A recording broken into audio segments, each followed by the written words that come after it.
Yesra ni dem dani de dika de pay attention TV ni de ma me yem say over subscribe abai channel no so and bra na say last week here awosh asama esi we ye moto Okada bia na posifo so awosh ho no na posifo boy adwuma ho pa no mo share ye moto Okada no mo gina no wo mo gina no ehwehwe ne bag na nipa kwankra eda ne bag ma te say ye nim ba bi okofa na say he fa no de ko na posifo esa sommo ya ne ko police station ne ko twehwehwe ne no mu nsam no na chese wo yo bi o ye mesin ni a mesin no enko yie ma no Okada no so what the film enko yie ma no nti na chese ko hu Mallam bi na Mallam ne say one penny party kwankramra na chese adwuma na na say mesin adwuma no wo kwa ko fremu na what they abejisika because contract no emba yie wow what they mention nim send ye ti okwa jisika duro ma ye hwemra asna ne gu ne bag nim aso ena posi for chain ne ya chain no say na o matwa beto social media na no na aposi for so bia nka na no ntum mumu ye story ne pa ye nya ba ko wo ma aka ne nche wom ene ye kan ya no tum ena o mbo akire ena o ko hu say sa body pass no if ya udomi hey, because utie eye abrantie we no a abra on bisa no uktimu se wono so ye Okada man ono ani goose no wakwaje no ija Alex Frimpong no nie ono ani goose I was from Alex Frimpong nipa sen ene nani kankro no yesi wo papa en wonya obi apantan so I know so special body part every part dia they here say it is a bone calcium wom obese sani nyina dia ko na ti kwese mesin ne mfa ti wo mo de fa de enye se mesin ne mfa o se mesin ne de oye na emu madwuma amma onya mesin adwuma no ye friend say brabe ye adwuma ma me brabe ye adwuma e bia nka contract bia na obi dan bi wa friend no akwakosi o se no emma adwuma ne de do ne konso be na emma je se ofrem enti mframu no ena odi hu nkomo kye na danfo ne ko Razak nti Razak ne de ene uwu ya ne ya behunu na watu form 6 feet pepe say crime say 6 feet na si enu na say ya gbada katia de wako ena oka kye ne say ene me nso menim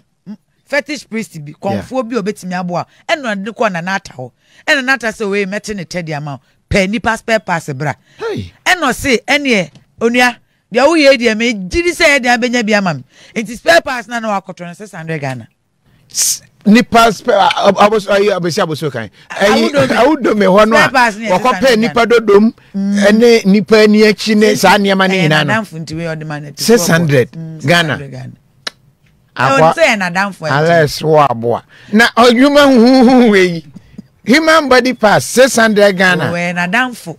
o say na danfo o ma bom okoso amota kra senkeye se mesin se we de koma nana na ese nana aye nyankoma de ama na ese ono to ne 600 ono to wo de otu efai amena no ho 600 nti ono de kwa akoye ne niam no wanya ne bunch aha we okotoye 600 Ghana nti nko de nam kwanso kwa akoma nana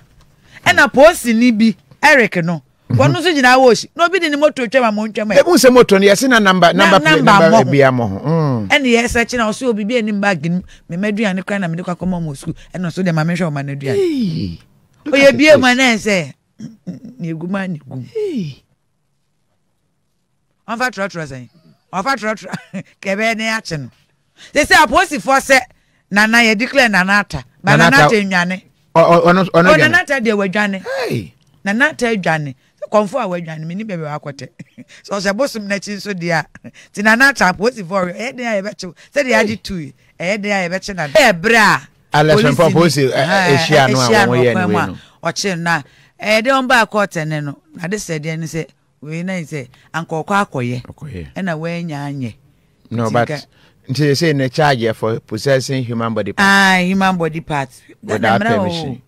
now but human body parts so na just say we stealing and answer grab oh that be we possessing human body parts without permission mami ko ti mra ne nchiro so hwe we dey yakotu bi wese yan chiwa so section 698B of the Ghana Ghost of the Criminal Offences Act 1960 at 29 Amendment Act 2012 Section 1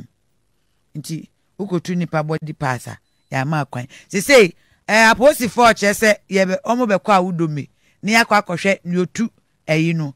amana no ba bi okotu ya oyi sa kwankura no ngwankura no ba bi okotu nti ene ye hu se bia ya chiro bi edi aboso a minim se ba kobo abusuafo na amane se modehye na mkosie ni dadaada no obi ato tiama ene wo mo the exhibit ne ba court dem ho exhibit they say our police hospital aye kipi ebeba be dia dance ama ye hu say we ni wom say ni nyina wa posifo but almost stress anka ye ma omo be omu nwane na court bi say yes you wa na Okada ukra body pass na ifa na ate no titini tiri ho wa utu amna so ifa na ate grave digger onu so titini tiri no say oti awudomi oni nsamanfo nete wa na say otiti na court say muni be na je say the otu amna ne de awudomi ho anote but say won so nyo fi but sika omunya ni so debio Alex Frimpong no wono on the tua 600 ne ma na danfo no no kra no say na danfo nti say na danfo ni consider kay abontin so nia ko beje more than that but enti nyame aduma 15th yesi wo mko twirim 2 weeks pe 2 weeks pe na say eja na edo maba cause police for say ye ma omo be la hwia no makoka che na nata say ye pe na che ti no wo badwane ti body part na nse akonfo no mo dada ankofo mo ko di bon ni wia no wo mo yi hom se kaso ankwala yi wo so de sa konfo charity ono so de hom wo kom na we but konfo ata charity ni ata ni aye die na say ba konfo munya na mo ye no afa nipa body part bra fa we body part bra na mo di se ni eku engrofo saa keke ada na mo yes na mo wie nso na mo adwane mo mema ne mma ya na mo mra ne enche mo be share but abrantie no nani mo nse kremo ana udio woti Facebook fo no mo ntwe ma me hwe ana se Ghana na ye share na we di ano odin pa eni peti kwankora wow ekwintwa na mbeso akra